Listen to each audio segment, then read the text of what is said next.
요한이 요한복음을 기록한 목적은 예수 그리스도가 누구신지 깨닫게 하고 알게 하고 그로 말미암아 믿게 하는 것, 그리고 믿음으로 말미암아 영생을 얻는, 즉 구원을 얻게 하는 데에 목적을 두고 있습니다.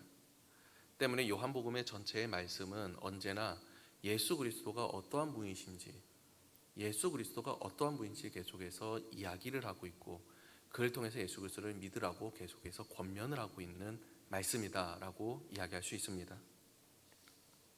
또 이 예수 그리스도, 우리가 그렇기 때문에 이러한 관점에서 본다면 지난주에 우리가 살폈던 것처럼 예수 그리스도 우리가 누구이신지를 깨닫게 되었고 알게 되었기에 그 다음에 나오는 모든 내용들 또한 거기에 연장선인데, 우리가 오늘 본문을 보면 세례 요한이 등장하게 됩니다. 그 등장까지도, 그의 증언까지도 결국에는 예수 그리스도가 누구시고 어떠한 분이신지, 그리고 예수 그리스도를 알게 하고 믿게 하는데 그 목적을 두고 있다라고 우리는 볼 수가 있습니다. 그래서 이 세례 요한의 등장은 다른 공간 복음서와는 조금의 차이를 가지고 있습니다. 다른 공간 복음서, 예를 들면 마태, 마가, 누가복음에 보면 조금씩의 차이는 있지만 가장 짧게 기록한 것은 마가복음이에요.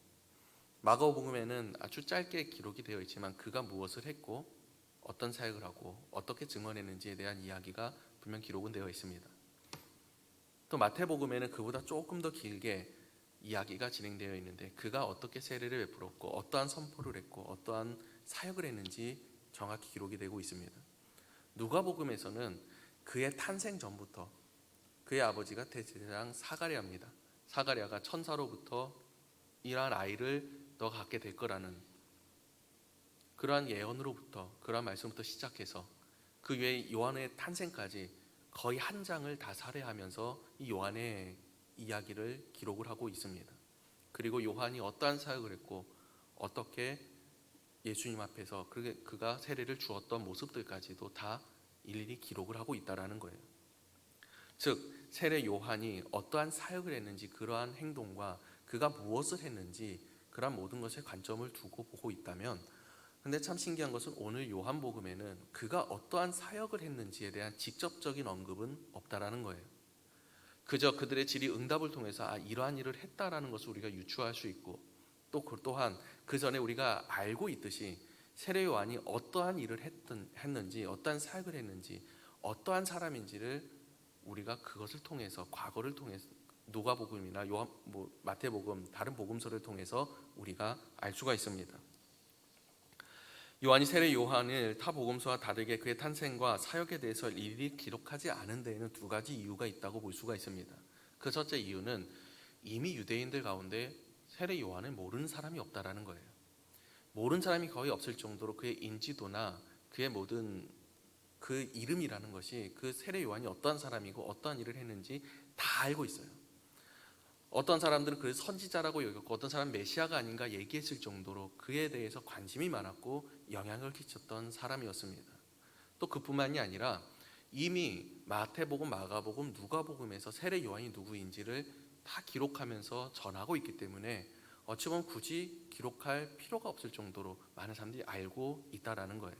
이것이 첫 번째 이유이고, 두 번째 이유는 무엇이냐면 이 세례 요한은 이 세례 요한을 기록할 때 세례 요한이 무엇을 했고 어떠한 사역을 했고 어떤 지역에서 무슨 사역을 했는지에 거기에 초점을 뒀다기보다는 그가 어떻게 예수님을 증거하고 그가 어떻게 예수님을 나타내고 있는지에 대해서 그 관점을 가지고 기록하고 있다라는 겁니다.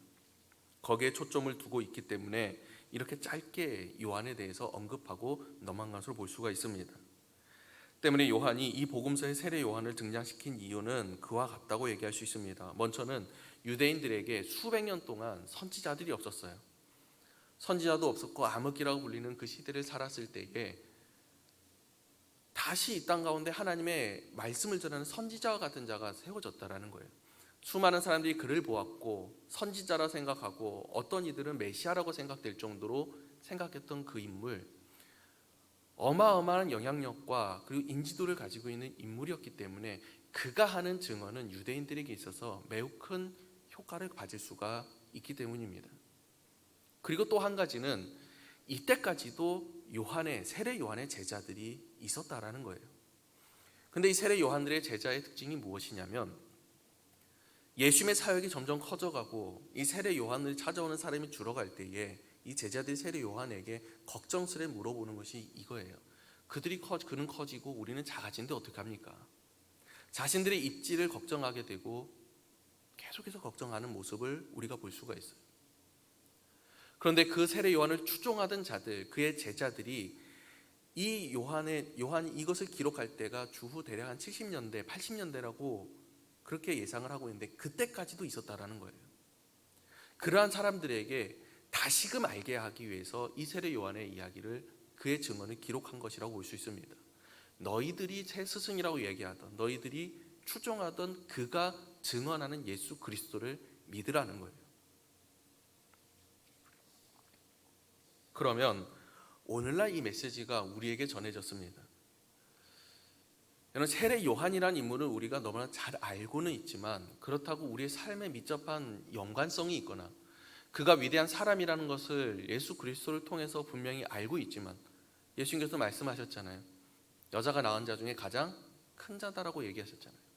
우리가 지식으로 익히 알고 있지만 그가 어떠한 발언을 했기에 우리가 우리의 믿음 가운데, 우리의 신앙 가운데 큰 임팩트가 생기고 계기가 생기는 경우는 아마 거의 없을 거라고 생각을 합니다.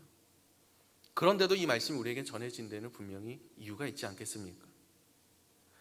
조금 전에 우리가 말씀드렸다시피 요한은 이 요한복음을 기록한 목적이 예수 그리스도가 누군지 알고 그리고 그를 믿고 구원에 이르게 하는 것이 목적이라고 하였습니다.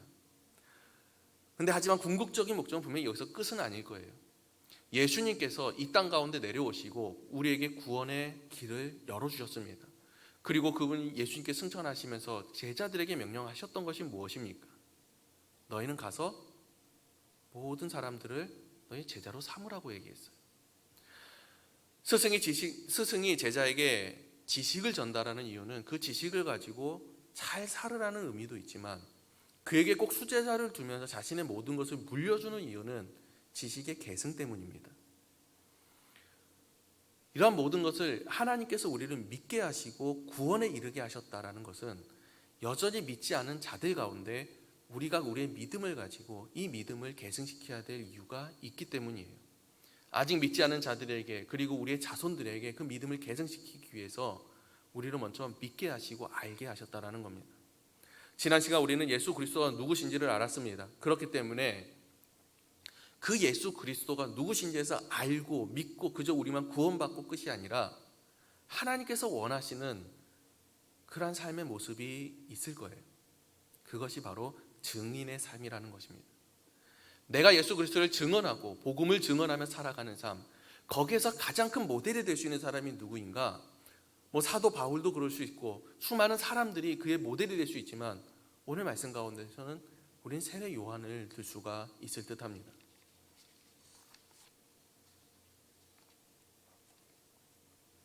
그렇기에 우리는 이 세례 요한을 통해서 이 세상 속에 예수 그리스도를 증언하는 자로서 우리가 어떻게 살아가야 하는지, 어떻게 증언하며 어떠한 모습으로 서야 하는지 그것을 오늘과 다음 시간을 통해서 함께 또 알아보려고 합니다. 세례 요한의 증거는 제사장과 레위인들 그리고 바리새인들이 보낸 자들이라고 표현되는데 그들의 질문과 응답을 통해서 진행이 됩니다.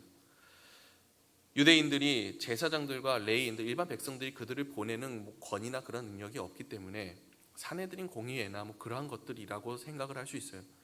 그런데 오늘 요한복음에서는 유대인들이다라고 표현하는 이유는 마태복음, 마가복음, 누가복음에는 언제나 바리새인, 서기관, 제사장이라고 꼭 집어서 그렇게 얘기를 하는데 유대인이란 표현이 계속해서 나오게 됩니다. 그 이유가 무엇이냐면 결국에는 우리 모두가 예수 그리스도를 분명히 따르기는 했지만 그럼에도 불구하고 예수 그리스도를 십자가에 못 박혀 죽게 한 장본인은 그들이 아니라 바로 우리라고 얘기하는 거예요.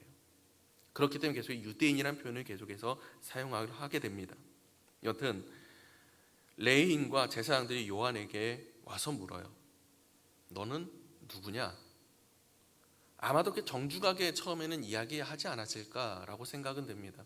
과거 우리가 뭐 마태복음이나 누가복음을 보면 요한이 바리새인들 중에서 이 독사의 자식들하고 독서를 품기도 하고 내뱉기도 하고 그에게 세례를 받으러 오는 사람 모습들 볼 때에 아마도 좀 정중한 표현으로 나갔을 거는 같아요.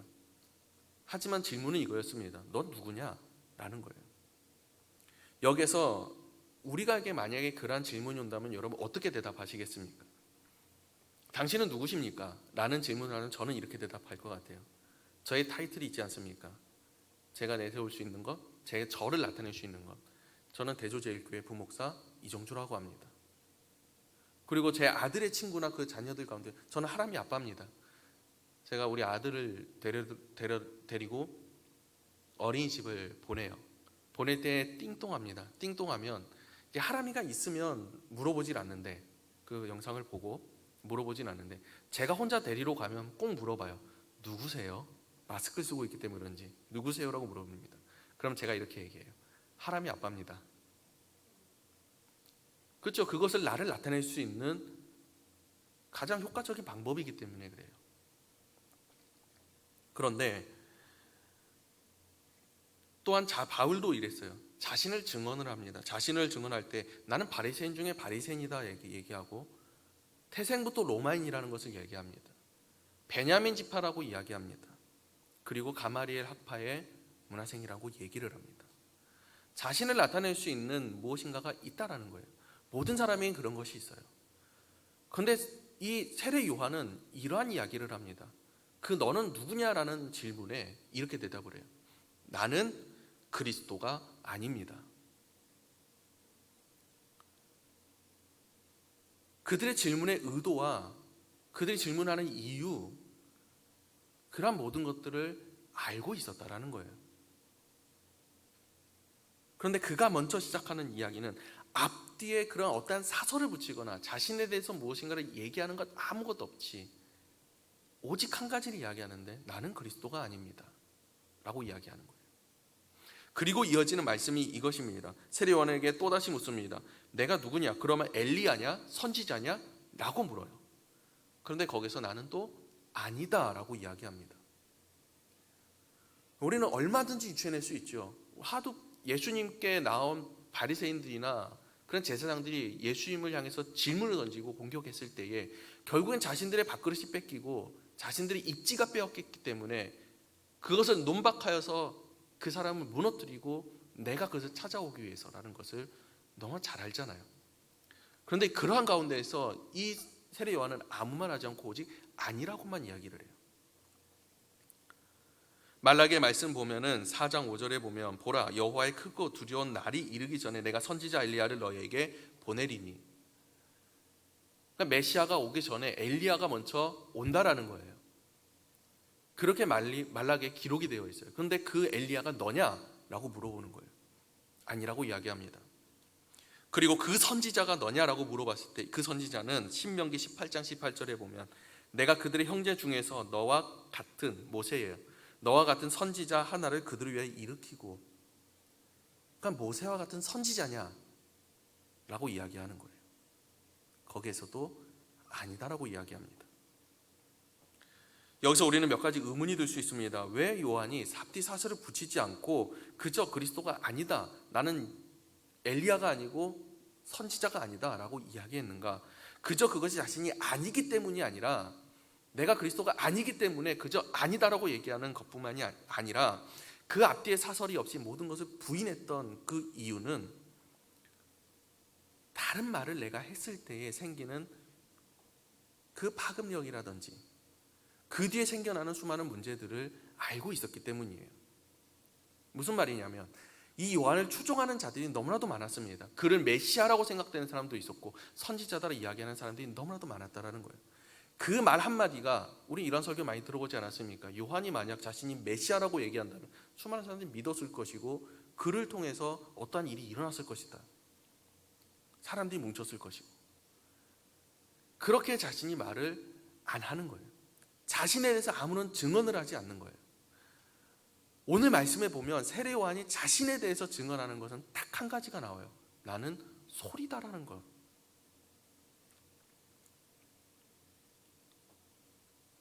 즉 이 세례 요한은 자기 자신을 부인하는 사람이었다라고 이야기할 수 있습니다. 자기 자신을 부인한다는 것은 자기 자신에게 유익이 되는 모든 것들을 버리는 것을 이야기해요. 그것이 아주 작은 것이라도 자기에게 유익이 되는 것이 있다면, 자기가 나타나는 것이 있다면 그것을 버리는 것이 바로 자기 부인이라는 거예요. 그렇게 세례 요한은 여자가 낳은 자는 가장 큰 자라고 이야기한 이유는 무엇이냐? 어찌 보면 이런 것 아니겠습니까? 그가 그의 삶, 자신을 위한 삶이 아니라 오직 예수 그리스도 메시아를 나타내고 선포하는 데 그 모든 삶을 다, 말과 행실과 모든 것이 다 그곳으로 집중되었기 때문이에요. 그가 가진 것이 무엇이었습니까? 그저 낙타토롯을 입고 가죽띠를 메고 먹는 것은 석청과 메뚜기뿐이었다라는 거예요. 그가 나타낼 수 있는 것이 얼마나 많았겠습니까? 지성소에 들어갈 수 있는 것은 대제사장들이에요. 제사장의 아들은 제사장이 됩니다. 혈통부터가 달라요. 그러한 그가 나타낼 수 있는 게 얼마나 많겠습니까? 그런데 그 모든 것을 다 내려놓고 아무 말 하지 않는다라는 거예요. 자기 자신을 부인하고 그가 이야기하는 것이 바로 이것입니다. 그러면 너는 누구냐? 라고 이야기할 때에 이렇게 얘기합니다. 이르되 나는 선지자 이사야 말같이 주의 길을 곧게 하라고 광야에서 외치는 자의 소리로다 하니라.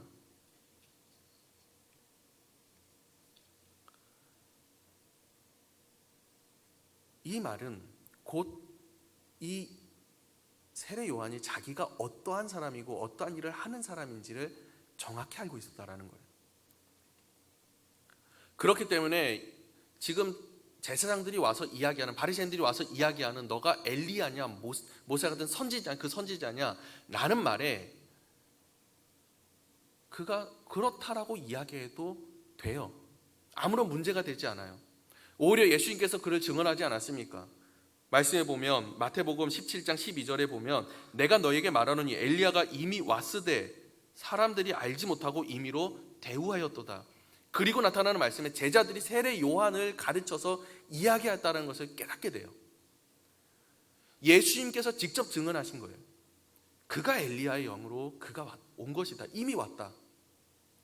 그러니까 그가 자신이 엘리야라고 이야기하고 자신이 그 선지자라고 얘기해도 하등 문제가 되지 않아요. 오히려 맞는 말이에요. 그런데 그렇게 하지 않았던 이유가 무엇이냐면, 자신을 그저 소리라고 얘기했던 이유가 무엇이냐면, 자신이 엘리야다, 선지자다 얘기한다면 자기가 더욱더 거대해지기 때문에 그래요. 수많은 사람들이 자신을 바라보게 되고, 자신이 엘리야라는 그 발언에, 여러분 엘리야라는 그 인물이 유대인들에게 어마어마한 사람이에요. 거의 신급이 될 정도로, 신격화될 정도로 일반적인 선지자가 아니에요. 모세와 같은 선지자, 그 선지자 모세는 어떻습니까?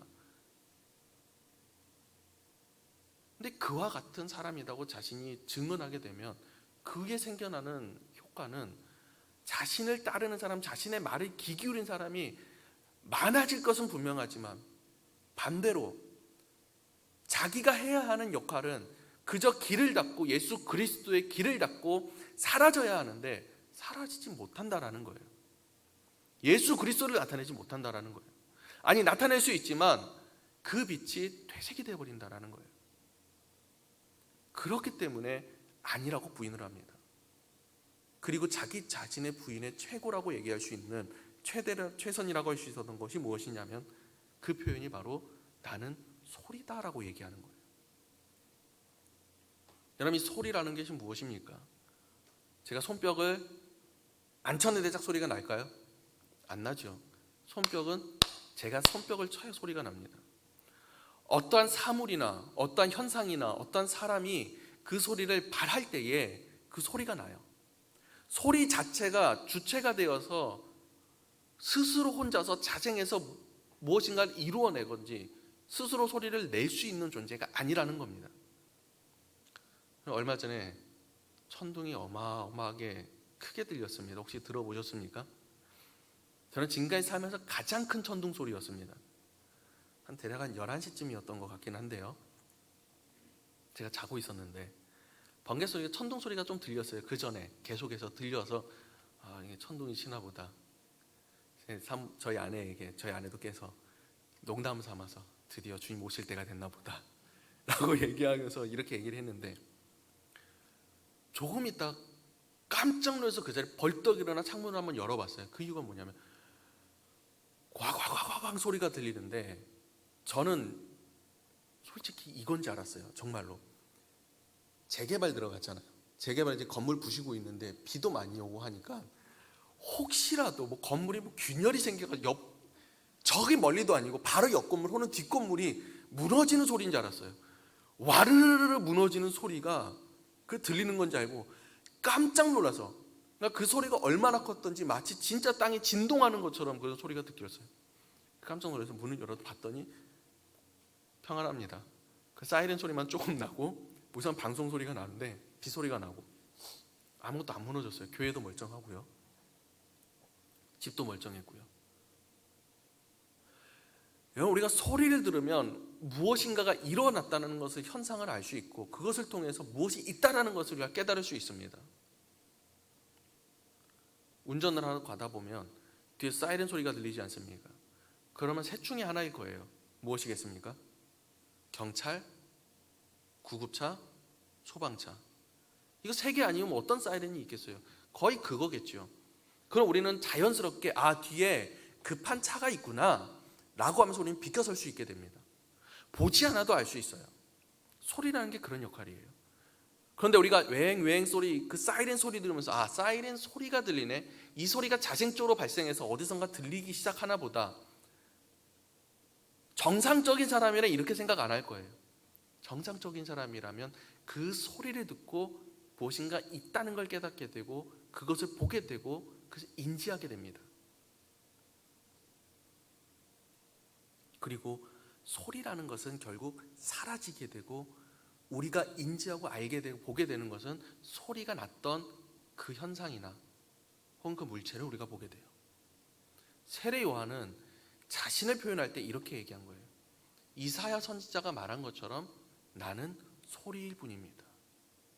강요해지는 소리입니다. 언젠가는 사라져야 하는 소리, 하지만 누군가를 지명하고 있고 지칭하고 있고 알게 하는 그 소리. 그럼 여러분, 정상적인 사람이라면 정말로 깨어있는 사람이 아니라 정말 신앙의 지도자들이라면 이 말을 들었을 때에 그 다음 반응은 분명히 이렇게 나와야 돼요. 소리라고 했기 때문에. 그러면 이사야가 말하는 그 소리라는 것이 무엇을 이야기하는지 알기 때문에, 그러면 메시아는 어디 있습니까? 메시아를 어떻게 하면 만날 수 있습니까? 언제 오십니까? 그럼 우리는 무엇을 준비해야 됩니까? 이게 분명히 지도자들에게 나와야 되는 반응이에요. 그런데 그 다음 나오는 반응이 이겁니다. 뭐냐면, 그러면 네가 그리스도도 아니고 엘리야도 아니고 선지자도 아닌데 뭐라 그랬죠? 그가 소리라 그랬어요. 소리에 대한 언급은 하나도 없어요. 그 다음에 뭐라고 얘기합니까? 왜 세례를 베푸느냐? 여러분, 세례라는 것이 세례 요한이 창조해내고 만들어낸 게 아닙니다. 당시 유대인들에게 세례라는 것이 있었는데, 언제 세례를 주냐면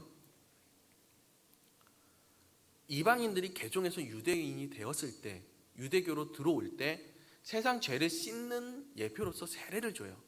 그렇기 때문에 유대인들은 세례를 받지 않았습니다, 당시에. 그리고 그 일을 집행하던 사람들이 종교 지도자들이에요.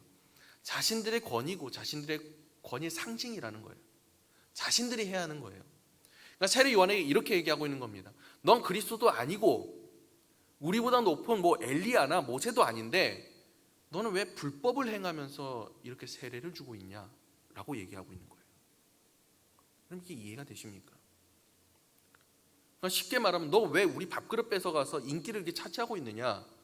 라고 얘기하고 있는 거예요. 계속해서 메시아에 대해서 이야기를 하고 자기 자신을 부인하며 소리라고 이야기하며, 분명히 그 전에도 계속해서 메시아를 이야기했을 텐데 그 이야기는 하나도 듣지 않고 그저 그의 모습과 그가 하는 일과 그에게 나오는 사람들에게 집중하면서 보고 있는 지도자들의 모습을 보게 된다는 거예요. 너무나도 안타깝지 않습니까? 우리가 오늘날 현실 살아가고 있는 우리의 삶도 우리의 현실 가운데에서 참 이러한 일이 많은 것 같아요. 그 현상만 봐요. 그 사역만 봐요.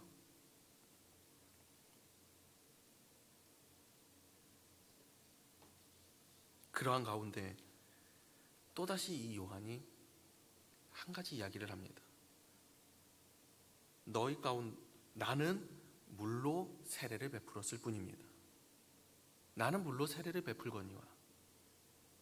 여기 두 가지 의미를 담아요. 내가 지금 물로 세례를 베풀었다는 게 그렇게 중요한 겁니까? 이게 중요한 게 아니라 그 다음에 이 세례 요한이 이야기는 너희 가운데 알지 못하는 사람이 있었으니 곧 내 뒤에 오시는 그이라. 메시아잖아요. 내가 지금 소리라고 얘기했어요. 메시아의 소리, 메시아를 기다리고 그 길을 걷게 하는 소리.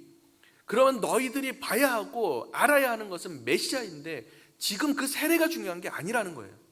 이게 중요한 게 아니라 지금 내 뒤에 오시는 분이 있다는 거예요. 지금 그게 그렇게 중요하냐고 되묻는 거예요. 또 한 가지는 모든 복음서가 증언하고 있는데 요한복음에만 나오지 않았습니다. 나는 물로 세례를 베풀거니와. 그 다음에 뭐라고 얘기합니까? 예수님께서는 성령과 뭐예요? 불로 세례를 베푼다 그러잖아요. 성령 세례, 불 세례 이야기하잖아요. 지금 이 요한이 얘기하고 있는 또 한 가지 이유는 이거는 그저 하나의 표지일 뿐입니다. 그렇게 중요한 게 아니라는 거예요. 이게 어떠한 구원의 예표라든지 구원의 증거라든지 그게 아니라 예수님께서 이후에 우리에게 주실 세례의 표징이 뿐이라는 거예요. 그 얘기를 하고 있어요. 즉 요한은 지금 자신이 무엇인가를 행하고 있는 것에 대한 정당성이나 그것에 대한 어떠한 증언을 하고 있는 것이 아니라 자신에 대해서 그것을 옹호하고 있는 것이 아니라 이러한 질문 가운데에서도 끝까지 메시아 그분이 오신다라는 것을 이야기하고 있는 거예요. 내가 지금 행하고 있는 모든 것들은 이후에 오실, 내 뒤에 오실 그리스도 그분을 표징하고 있는 것이다 라고 이야기하고 있는 겁니다. 그리고 그가 이 첫째 날 마지막 증언을 하기를 이렇게 얘기합니다. 나는 그의 신발끈을 풀기도 감당하지 못하겠노라. 내 뒤에 오신 분은 나보다 높으신 분이고, 아니 그의 얼굴을 볼 수 있는 분도 아니며 오히려 그의 신발끈을 감당할 수도 없는 그런 사람입니다. 끝까지 자신을 낮추며, 여러분 생각해 보십시오. 거기에 수많은 사람들이 몰려 있습니다. 모여있는 수많은 사람들 가운데에 그를 선지자다 메시아라고 생각했던 사람들도 있는데, 그런 그가 이야기하는 게 이거예요. 나는 내 뒤에 오시는 분의 신발끈도 풀기를 감당하지 못할 사람입니다. 도대체 그 다음에 오시는 분은 얼마나 위대한 분이고 얼마나 높으신 분이라는 거예요. 자신을 낮춤으로 인해서 그분을 높이고 있는 모습을 보여주고 있다는 겁니다.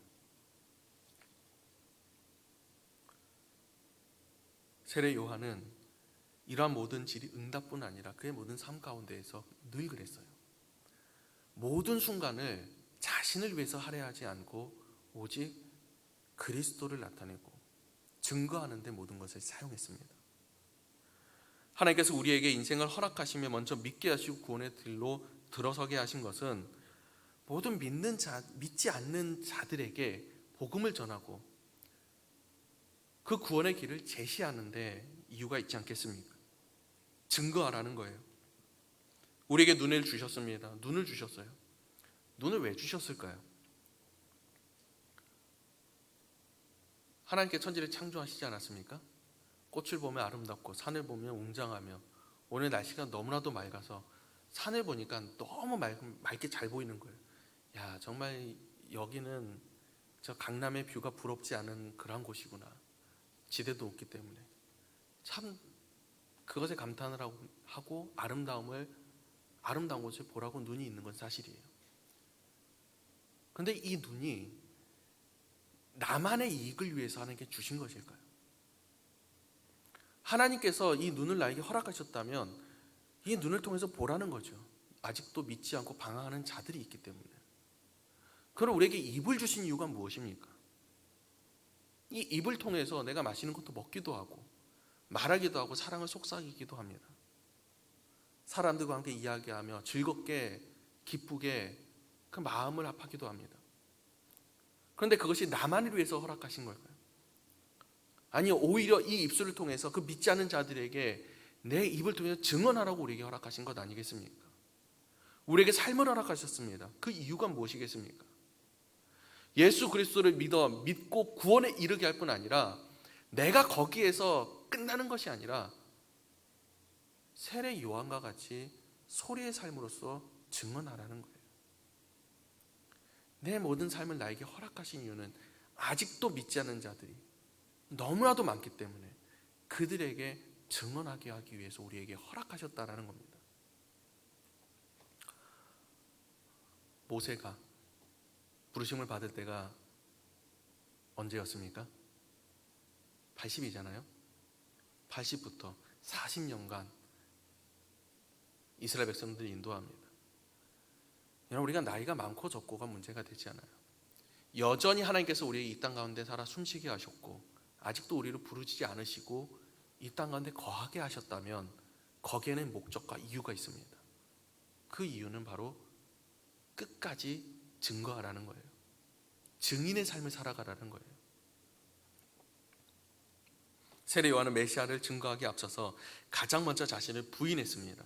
자신의 이익이 되며 메시아를 알리는데 작은 요소가 되는 그 하나까지도 모두 부인했습니다. 가장 쉬운 전도 방법이 무엇인지 아십니까? 간증이에요. 나는 과거 이렇게 너무 힘겨운 삶을 살았습니다. 하지만 지금 내가 하나님을 믿고 의지하면서 이젠 나는 어마어마한 축복을 받아서 이렇게 장성했습니다. 과거에 예수 그리스도 믿으면 복 받습니다. 얼마나 좋아요. 그렇게 자신을 증거하면서 간증하는 것, 이게 효과가 어마어마하죠. 반대로 내가 과거에 이렇게 잘 나가는 사람이었는데 예수님을 믿지 않고 방탕한 삶을 살았을 때 그 모든 것을 내가 다 잃어버리게 됐어요. 그리고 내가 이제 예수 그리스도를 믿었을 때 다시 나를 하나님께서는 사용하셨습니다. 이렇게 간증하시는 분들 많잖아요. 이 간증 집회에서 회심하게 되는 사람도 참 많이 있어요. 가장 쉬운 방법이죠. 그런데 여기에는 큰 문제점이 하나가 있습니다. 모두 나쁘다는 게 아니에요. 잘못하면 그것을 통해서 예수 그리스도가 나타나는 것이 아니라 그것을 통해서 그 사람의 스토리가 나타난다는 거예요. 여러분 생각해 보세요. 우리가 신앙의 조언을 한다든지 예수 그리스도를 증거할 때에 우리가 나를 이야기할 때가 참 많이 있어요. 나를 이야기하면서 얘기할 때가 참 많이 있는데 때로는 의도적으로 할 때도 있고요. 때로는 나도 모르게 얘기할 때가 있는데 그것이 무엇이냐면 그 사람 앞에 나를 자랑하게 되는 경우가 참 많이 있어요. 과거에 내가 이렇게 살았어. 그런데 내가 예수를 믿고 이렇게 하면서 내가 이렇게 참 축복을 받았어. 좋은 예표인데 말하는 방법이나 또는 상황에 따라서 그것이 나의 자랑이 되고 나를 나타내는 것이 될 때가 참 많이 있다라는 겁니다. 그런데 세례 요한을 보면 자신이 누구의 아들이고 어디에서 교육을 받았고 어떠한 삶을 살았고 어떠한 사역을 하는데 그 이유와 목적에 대해서 자신을 옹호하는 게 하나도 없다라는 거예요. 처음부터 끝까지 오직 이유와 목적은 예수 그리스도였고 자기 자신을 완벽히 부인하면서 가장 낮은 자의 모습으로 오직 예수 그리스도만을 메시아만을 나타내고자 노력했던 사람이라는 겁니다. 이게 자신을 소리라고 얘기했던 소리의 삶이라는 거예요. 여러분, 우리는 이와 같은 소리의 삶을 살기를 원합니다. 우리가 아무리 좋은 말을 하고 아무리 인생의 이야기를 한다고 할지라도 결국에 하나님이 나타나지 않고 예수 그리스도가 나타나지 않는다면, 복음이 나타나지 않는다면 수많은 사람들이 예수 그리스도를 만날 수가 없고 믿을 수 없고 볼 수가 없다라는 거예요. 우리는 여러 가지 방법을 분명 취할 수 있습니다. 사도 바울도 그랬어요. 자신이 나타내야 할 자리는 나타냈어요. 하지만 자신이 결박된 그 순간에서도 그는 예수 그리스도를 증거합니다. 우리는 모든 순간을 기회로 삼으시길 바랍니다. 예수님을 증거할 수 있는 기회. 나에게 때로는 어떤 사람이 따지로 물어올 때도 있어요. 때로는 나에게 화를 내면 성내면 이야기하는 사람도 있을 거예요. 그러한 모든 순간에 우리는 당황해서 나도 모르게 왜 그렇게 했는지 막 구구절절 설명을 합니다. 근데 이제는 여러분 그 순간까지도 우리가 예수 그리스도를 증거하는 순간으로 삼을 수 있기를 원해요. 그게 소리의 삶입니다. 때로는 내가 모욕을 당하고 오늘 이 질문을 했던 지도자들이 돌아가서 뭐라고 얘기했겠습니까? 그는 수많은 사람들이 얘기했어요. 그는 어떠한 정식적인 라이센스를 받은 사람도 아니고 권리가 있는 사람도 아니다. 세례 받으면 안 된다 라고 얘기했을지도 몰라요. 그렇게 모함하기도 했을 것이고 마치 예수님께 그렇게 했지 않았습니까? 그와 같이 했을 거예요. 그런데 거기에 대한 아무런 설명이나 아무런 자기 옹호를 하지 않고 오직 끝까지 모든 순간 예수 그리스도를 자신을 부인하고 예수 그리스도를 증언하고 있는 모습을 보여주고 있습니다. 여러분 우리의 소리의 삶이 이렇게 되기를 원합니다. 내 모든 순간을 내가 만나는 모든 사람들에게 내 모든 순간을 나를 나타내고 나를 세우고 나를 빛내는 것이 아니라 우리에게 허락하신 복음을 증거하고 우리에게 그 크신 사랑과 은혜를 허락하신 예수 그리스도를 그들에게 전하는, 우리가 예수 그리스도가 누구신지 깨닫지 않았습니까? 믿지 않았습니까? 그러면 이제 그 예수 그리스도 우리가 전할 수 있기를 원합니다.